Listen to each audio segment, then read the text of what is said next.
किसी गाड़ी को नहीं बढ़ा है, किसी ट्रेन को नहीं बढ़ा है। मैं यहाँ उपस्थित सभी जो युवा हैं, सभी जो हमारी सेना भर्ती की तैयारी करने वाले लोग, इनको कहता हूँ कि ये किसान आम गरीब मजदूर के पैसे से बनी हुई संपत्ति है। आज ये जिला परिषद का भवन बना हुआ है, इसमें एक एक पूंजी, एक एक रुपया किसान के घर से, मजदूर के घर से लगा हुआ है।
सगला बहना राम राम माउंट थारो देसी पत्रकार रवि खबर लोग चैनल पर थारो बहुत बहुत स्वागत है। दोस्तों देख रहे हैं कि लगातार 2 दिनों है कि जो एक स्कीम लाई गई है अग्निपथ स्कीम बिन लेके है, जो विरोध प्रदर्शन है झुंझुनू करे जा रहे हैं। लगातार आज दूसरे दिन DYFI और SFI के द्वारा प्रदर्शन करे जा रहे हैं। काफ़ी सैकड़ों की संख्या में युवा जो एकत्रित हो रहे हैं और एक ही मांग करी जा रही है कि ये जो स्कीम जो नई लागू करी गई है, नई जो योजना लाई गई है, इन सरकार वापस ले और जिस तरीका पुराना टाइम में जिस तरीका जो भर्ती को जो आयोजन करवाए जा रहे हो भी तरीका है जो भर्ती का आयोजन करवाया जाए। बना रहो अभी बातचीत करते हैं, पूछेंगे कि मुख्य रूप के की जो मांग लेके प्रदर्शन अभी जो कर रहे हैं। आज हमारी जो मुख्य मांग है वो है, एक तो ये जो अग्निपथ योजना है इसको कैंसिल किया जाए, जो अग्निवीर सिस्टम है इसको कैंसिल किया जाए।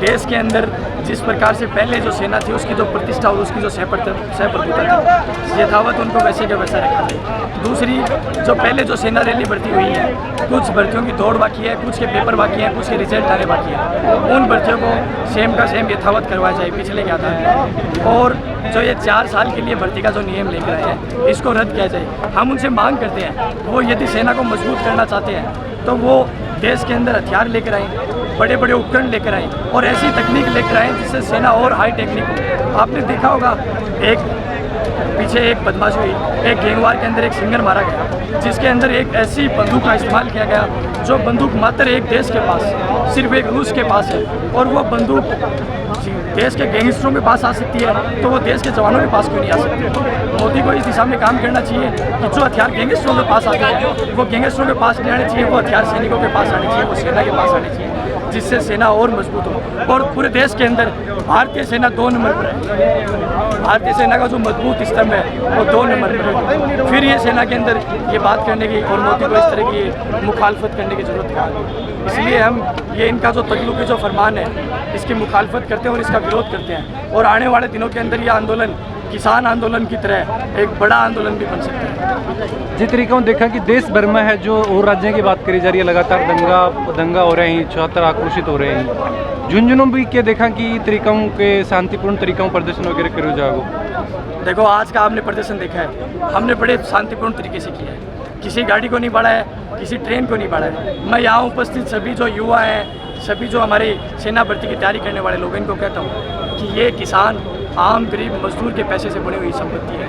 आज ये जिला परिषद का भवन बना हुआ है, इसमें एक एक पूंजी, एक एक रुपया किसान के घर से, मजदूर के घर से लगा हुआ है। क्योंकि हम टैक्स देते हैं, उसी टैक्स से सरकार चलती है, उसी टैक्स से सिस्टम बनता है। युवाओं को ये बात समझनी चाहिए कि अपन जिस संपत्ति को नुकसान पहुँचा रहे हैं वो संपत्ति को नहीं, अपन अपने को नुकसान पहुँचा रहे हैं। मैं कहता हूँ उन्हें नुकसान पहुँचाना है तो आप उनके वोट की चोट मारिए। वोट की चोट का नुकसान ऐसा होता है कि 5 साल तक व्यक्ति बोलेगा नहीं, जी अफसोस और इस सदमे में रहेगा कि अपन ने उस दिन युवाओं के भविष्य के साथ ये खिलवाड़ किया था, ये नहीं करना चाहिए था। एक चीज़ यह भी देखी गई कि कांग्रेस को भी कोई धरना प्रदर्शन चल रहा हो, बिकमैन भी युवा में और कांग्रेस का जो कार्यकर्ता हवा में भी आमने सामने कुछ झड़प हुई, वो क्या घटनाक्रम हो, क्यों युवा और कांग्रेसी कार्यकर्ता आमने सामने देखा गया? किसको कांग्रेस बोलते हो? देश में क्या कांग्रेस है? कांग्रेस खत्म है देश में। कौन कांग्रेस है? कांग्रेस है ही नहीं है। ये तो सब गांधी परिवार के तलवे चाटने वाले लोग, उनकी चप्पल उठाने वाले लोग हैं। आपने देखा नहीं, राहुल गांधी को ईडी ने बुला लिया।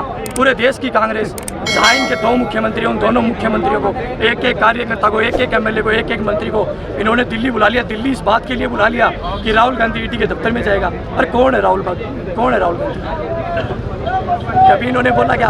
आपने देखा है आज सेना रैली भर्ती के अंदर मोदी सरकार ने काम किया है। कांग्रेस ने एक प्रेस कॉन्फ्रेंस करके ये कहा क्या कि हम इसका विरोध करते हैं, हम इसकी मुखालफत करते हैं? नहीं, उनको लगी हुई है पिछले 4 या 5 दिन से कि कैसे भी करके अपने नेताजी हैं, अपने आका समान हैं, अपने आदर्श हैं राहुल जी गांधी जी, उनको बचाना है। उनके लिए लड़ाई लड़ रहे हैं। बेचारे इनकी तो हालत देखो आप, क्या हालत हो रखी है। या राज है इनका, राज के अंदर ये देखो 100 लोग नहीं है।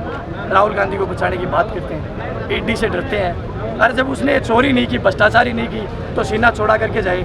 मैं कहता हूँ, मैं यहाँ राजनीतिक पार्टी से नहीं आया, लेकिन मैं कहता हूँ मैं कम्युनिस्ट पार्टी का मेंबर हूँ। कोई पूरे भारत के अंदर कम्युनिस्ट पार्टी के एक भी व्यक्ति को, एक भी मंत्री को, एक भी एमएलए को उठा कर लेके जाए कि इसने भ्रष्टाचार किया है, इसके ऊपर भ्रष्टाचार का आरोप है, बड़े चौड़े होकर जाएंगे कि यहाँ पे गलत किया है तो सरकार जाँच करेगी। डर किस बात का है? आगे की रणनीति है कि प्रयास? आगे इसकी रणनीति, ये कोई एक संगठन का मामला नहीं है, कोई एक व्यक्ति का मामला नहीं है। हम सब लोग मिलकर बड़ी रणनीति बनाएंगे और जो जिले के जो भी कोच हैं एक यूनियन बनाएंगे, सैन्य रेवा भर्ती मोर्चा का बनाकर। आगे हमारा कल 4 घंटे का चक्का जाम रहेगा, 8 बजे से यहाँ टूल पे, दिगाल टूल पे चक्का जाम, सीकर हाईवे जाम। धन्यवाद। सीकर हाईवे जाम। ये जो टीओडी एक योजना लेके केंद्र सरकार आई है, ये सरासर गलत है। गलत इसलिए है कि एक सैनिक अपने घर परिवार सबको छोड़ करके और एक देशभक्ति के नाते वो एक ऐसी दुर्गम जगह जा कर के ड्यूटी करता है जिसका कोई अंदाज़ा नहीं लगा सकता। क्योंकि मैं एक सैनिक होने के नाते मैंने वो ड्यूटियाँ की हैं भारत पाकिस्तान और भारत और चाइना बॉर्डर के ऊपर मैंने जो ड्यूटियाँ की हैं, तो उसमें मैंने देखा है। तो मैं ये समझता हूँ कि ये जो केंद्र सरकार जो 4 साल का एक रूल लेके आई है, ये सरासर गलत है। गलत इसलिए है कि एक जो जवान है वो किसी भी महकमे में या किसी भी क्षेत्र के अंदर काम करता है तो कम से कम उसको 5 से 7 साल चाहिए। जब वो पुराना परफेक्ट होता है तब जाके उस महकमे का वो एक दावेदार होता है, प्लस एक अच्छा काम करने की कोशिश करता है। और उससे पहले मोदी सरकार बोल रही है कि उसको 4 साल में हम घर ले आएंगे। जब वो बच्चा वहाँ से रिटायर होकर घर आ जाएगा तो ना वो गवर्नमेंट का रहेगा ना वो प्राइवेट रहेगा, प्लस उसको यहाँ का जो समाज है, जो हमारा समाज है, वो भी उसको कोसेगा।